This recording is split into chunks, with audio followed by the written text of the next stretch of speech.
I appreciate you taking the time to chat with me, Congressman.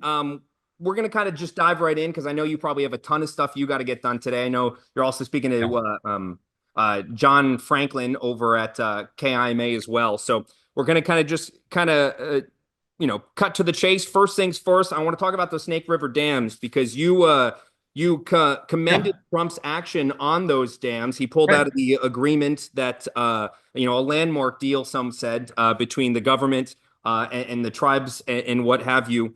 Kind of walk me through, you've been working on protecting the Snake River dams for years. That's kind of one of your kind of highlight on the highlight reel. That would be one of those things, your fight to protect those Snake River Absolutely. dams. Absolutely. Yeah.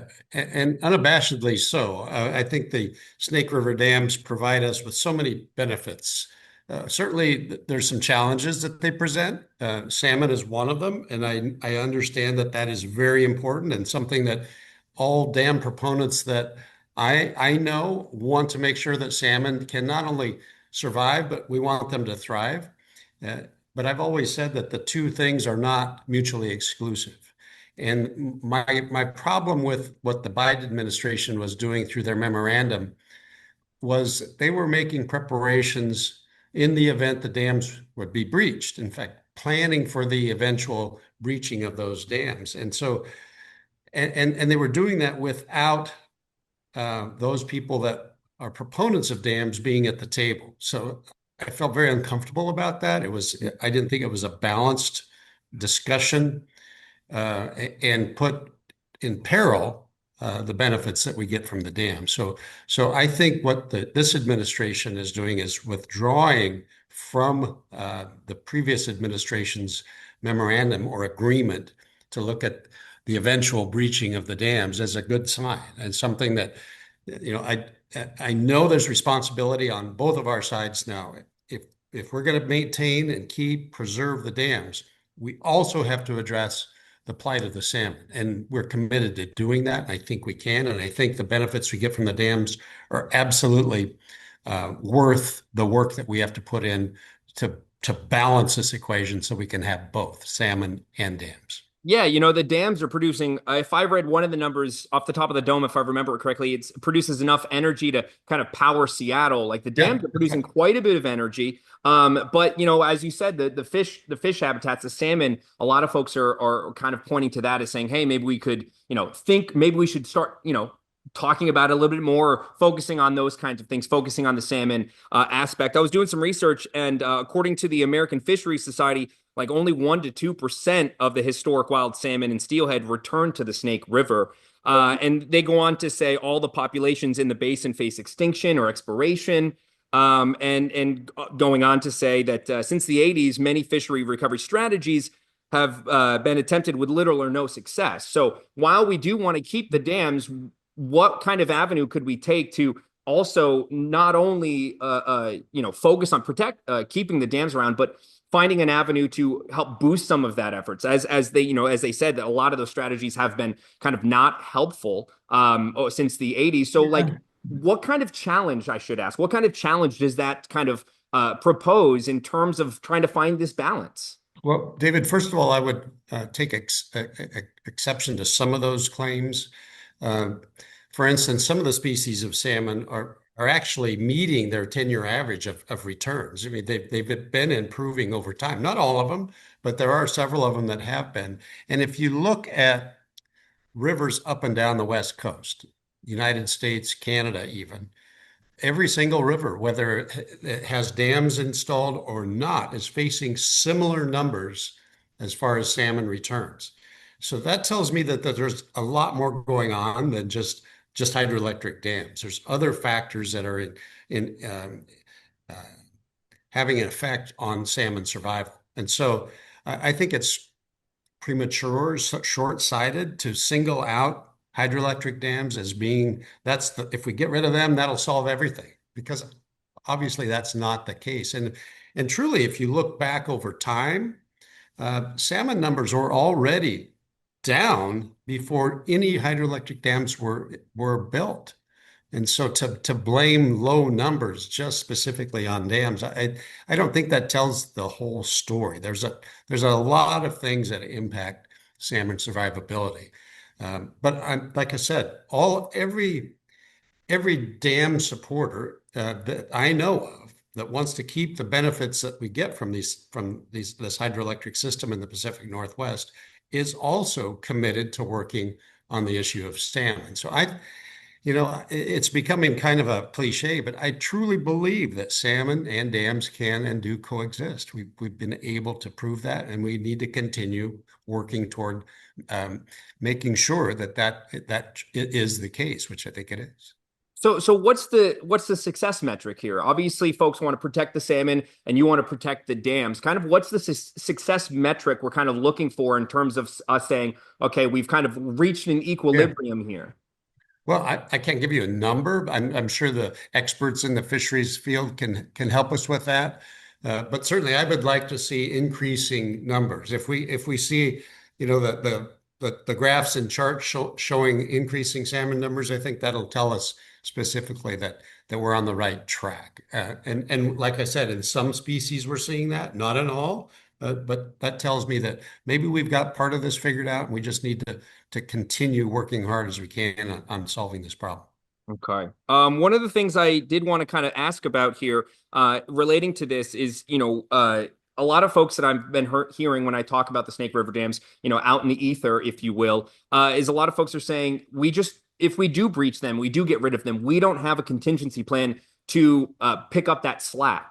So is there a success possibility out there where we find a new way to bring energy on? I know there's, mini nuclear things that are getting thought about. I know we have wind, we have solar. Is there kind of a method where if we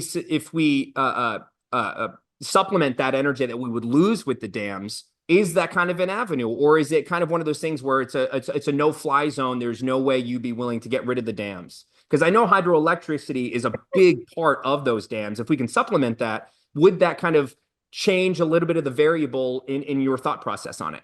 Well, I think, David, what we have to look at is not only the current demand for power that we see in the Pacific Northwest and all through the country, but the projected increases in power needs.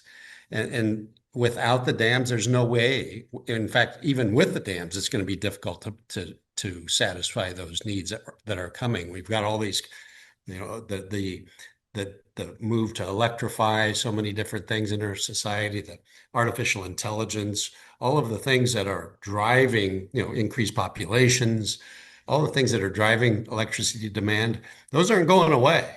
And in order to satisfy that demand, to meet those demands, we're going to need a lot of different sources of electricity. And to remove hydroelectric electricity, to me, that makes zero sense at all. We should be looking at ways that we can not only enhance hydropower, but other ways that we can increase the availability, the supply of electricity that we're clearly going to be needing into the very, very near future. Now, looking far out, are there going to be other options? I have a lot of confidence in ingenuity of mankind, that there's going to be things that maybe you and I haven't even thought of yet. But to meet that demand now in today's terms, I think the dams are going to be one of those things that we're going to have to preserve. Yeah, and speaking to that, every time I talk to Jefferson, he's predicting the future. That's pretty tough to be able to do, especially as a meteorologist, let alone someone who's just trying to think how long down the line, things could change in terms of technology or what have you. I want to talk to you about the stakeholders about part of this, though, because I noticed on your website you talk about getting together with stakeholders and folks that are interested and have a kind of a dog in the fight, if you will. We did a story not too long ago, I believe, on this, and we met with some folks over at the Yakima Fish and Wildlife Committee chair. He's part of the tribal nations, and he said, and I'm quoting, maybe the administration does not understand our Northwest. They don't understand what our tribes are doing to ensure this way of life. Do you feel like that they're adequately getting brought to the table? They're against this. They said it's, reckless, harmful to regional ecosystems and indigenous treaty rights. Are these guys at the table? Or you guys are in the grand scheme of things during all of this, were they at the table? Oh, they certainly were at the table during the Biden administration's efforts that were the Trump administration just withdrew from. And we're all the time, every conversation I have with the administration, I make sure that tribal interests are represented and that remind people time and time again that we cannot ignore our responsibilities there. Um, you know, the salmon are certainly important to the Yakimas and several other tribes in the Pacific Northwest. Absolutely.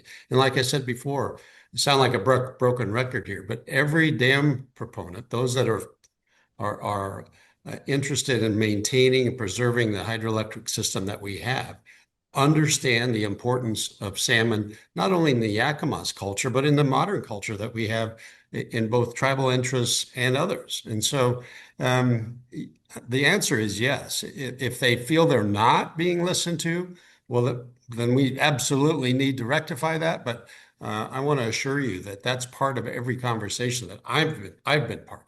Yeah, in this, it didn't seem like they didn't seem like they were confident the Trump administration was giving them a seat at the table. How can we ensure going forward that they're looped in on these conversations? I know obviously they said, and I'm quoting, we're going to collaborate, continue to move forward to ensure what we're going to do is what's best for our Columbia River Basin. So how can we ensure that they're brought into the fold in future discussions on what we should do?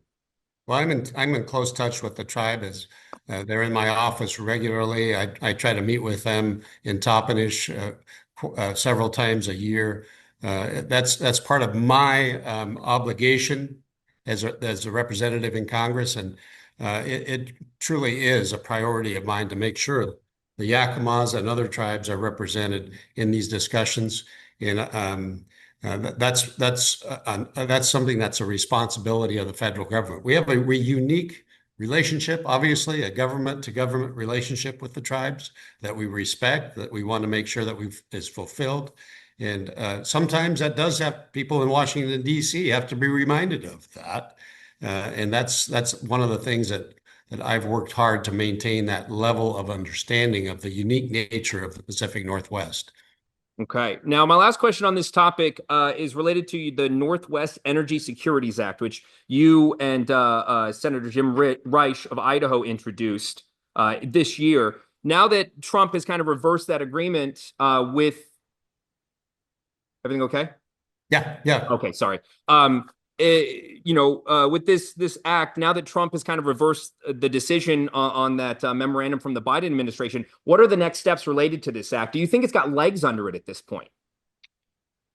Um, That's a good question. There's so many things going on in Washington, D.C. that kind of back to the old axiom, being able to walk and chew gums at the same time. Yes, we can, but there's a lot of important issues out there that are kind of taking center stage right now, both domestically and internationally. And so I would say that it's going to take some time to move some of those efforts forward. Okay, cool. I want to jump over to the farm situation. I know you're pretty vocal about protecting our farm workers. I heard Yes. on the numbers were some 40% of farm workforce here in America are undocumented. Trump's been flip-flopping on that. A while ago, he said, hey, we might, or told ICE essentially to pull away from the hospitality stuff, the farms, don't go on and do that work, that enforcement there. Then he said, no, we're going to do it. And then he flip-flopped and said again on Friday, actually, we might not do it. And then he's coming down to this idea of we'll let the employer take responsibility for the employees. What does that mean? Is that something that's like feasible to do, or is that putting a little bit of extra variability, uncertainty, and even a little bit of, I guess, more weight onto the Yeah. farmers of America? So, David, this is an interesting thing, and you're absolutely right. It's been a bit of a mixed communication coming from the White House on this particular issue. We're already in the midst of a couple of different crops being harvested in Central Washington, as you know.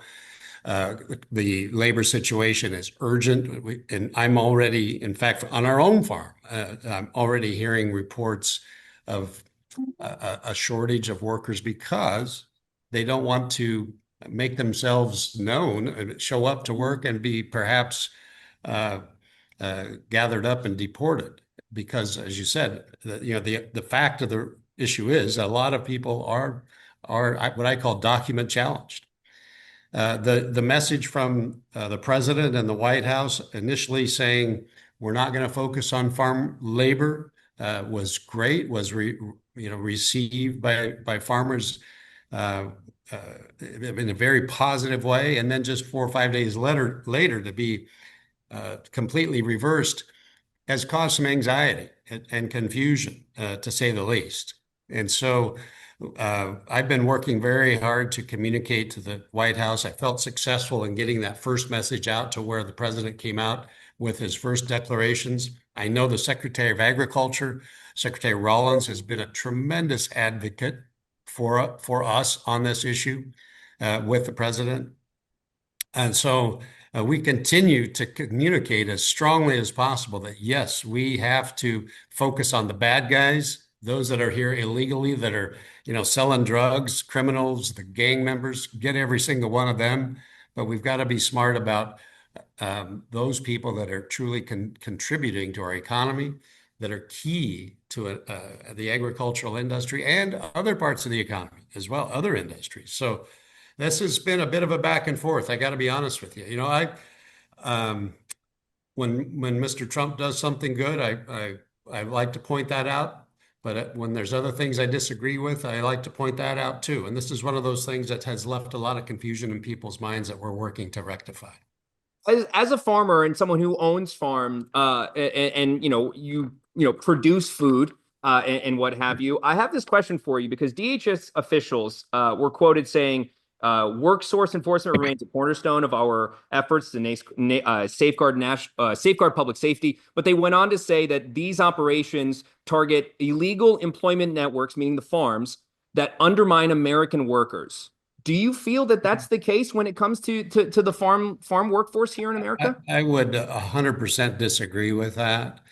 Farmers go through rigorous procedures, fulfill every legal requirement to make sure that the people they're hiring have the proper documentation that they present to them. We are not a police force. I can't tell you, David Furtado, that your ID card is fake or not. That's not my responsibility, or I don't have that ability to do that. Um, so farmers do everything they can to make sure that they follow the law in that respect. And the other thing that people really sometimes take exception to, but these people are doing jobs that Americans don't want to do. As you were just talking about the weather a little bit earlier, it's going to be hot the next few days, and it's very difficult to find people that want to work in those conditions in the farms in Central Washington and other places around the country. I would confidently say that we are not, by employing immigrants, we are not taking jobs away from Americans. American citizens have proven over a long period of time that these are not the kind of jobs that they are seeking. But they're necessary jobs that have to be performed if we're going to put food on the table of not only American citizens, but people around the world.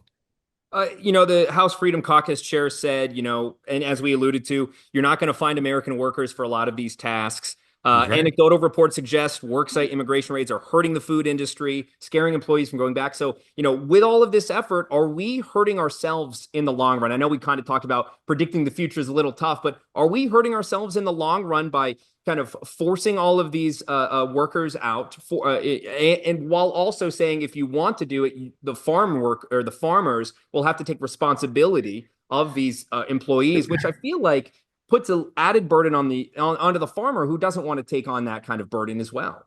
So a couple things on that. I absolutely agree. Like I said, we've got to get rid of those people that are here illegally that are not being lawful.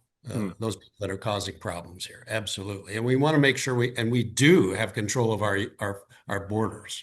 Absolutely. In this administration, under the new president, I can confidently say that we, instead of the drug cartels, are controlling our borders, which is great, and we have to.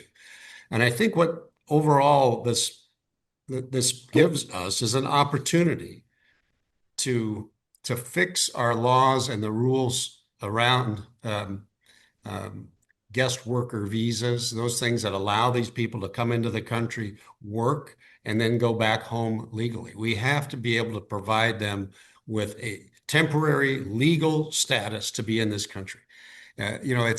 You mentioned that number, 40% of the workers, ag workers in the country maybe are illegal. We don't know for sure, but I would agree it's a large number, and that's not acceptable. Every farmer I know wants a legal workforce. They want people that can not have to worry about being picked up when they go home at night or show up in the morning to work. We want a legal workforce. We need to fix these laws. And I think, being a glass half full kind of person, being a farmer, and looking at this as a huge opportunity to work with the Trump administration to solve this problem once and for all. Shame on us as a country for allowing this to go on for so long.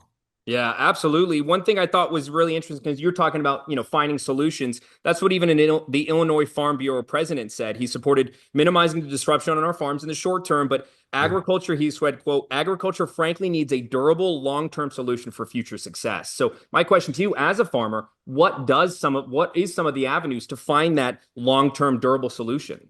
You know, this is not rocket science. It's pretty darn easy. Yeah, we see a problem, let's fix it. And the problem is we're not allowing people to come into the country who want to work in jobs that we need them to work in and reside in the country on a legal basis. We need to simplify those rules and regulations, the laws pertaining to that.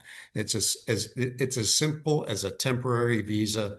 Let them cross the border, work for a specific period of time, and then when they want to, when the work is completed, go back home to their families. That's what they want, and that's what we want too. And it's no more complicated than that. Right on, right on. Okay, cool. And totally understand that, Matt. Let me get a couple of other questions here because one thing that I was told to ask you about was a little bit of this Iran hostilities. Obviously, that's kind of if you don't want to talk about that, I totally Oh, understand. But no, I'm fine talking about it. We've got like a minute and a half if you can minute and a get half. All right, cool. I'm hearing on both sides that, or I'm hearing the short answer is yes, Trump had the authority to do it, but I'm also seeing about congressional Democrats that are looking to put up a law to, tell Trump to pull the hostilities out.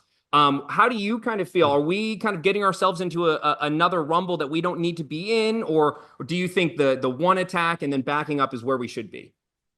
So put yourself in the place of the president. This was probably a no-win situation kind of decision.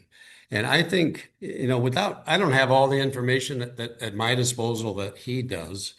But what I truly think is in the end, and when all is said and done, and Iran with a nuclear weapon is something that we just don't want to see. And I think every neighbor in the Middle East would agree with that. In fact, I think countries around the world would agree with that.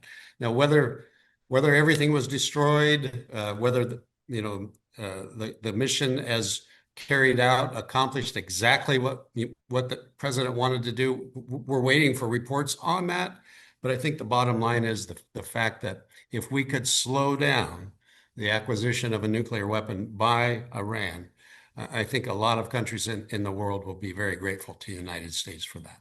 Okay, right on, right on. One quick question that I wanted to touch on at the very end. I know last time we talked about section 70302 of that bill, Okay. the reconciliation bill. Did you learn anything else about it, or were you hearing what I was hearing? So what I have heard, just to bring you up to date on that, apparently the language in the Senate version did not survive the bird bath, and so that most of that language has been stricken from the bill, and so it goes back to uh, probably the more limited language that was in the House version that gets back to whether one single judge, when they make a decision, has a federal district court judge, whether it has ramifications across the entire country or whether just the case in front of them in that local area. And so that's, So there's uh, nothing in there about contempt charges or anything like that? as far as I understand. And like I said before, I believe that this is a very fluid situation. Mhm. And we still don't have all the language from the Senate, so we don't exactly know everything that's in there. But I don't believe there is that language in there currently. Do you think you're going to get it this month? I know the July 4th was the kind of the timeline they wanted on the desk. Do you think you'll get it back before the end of the month? We're working hard, very, very hard to make that happen. All right, Congressman, I really appreciate your time. Thank you so much for chatting with me. I look forward All to right, chatting dude. with you again. I'll have plenty more questions for you. I'm sure you will. Good to see you. But nice to see you as well. Take care. Thanks, Matt. All right. Bye-bye. Bye.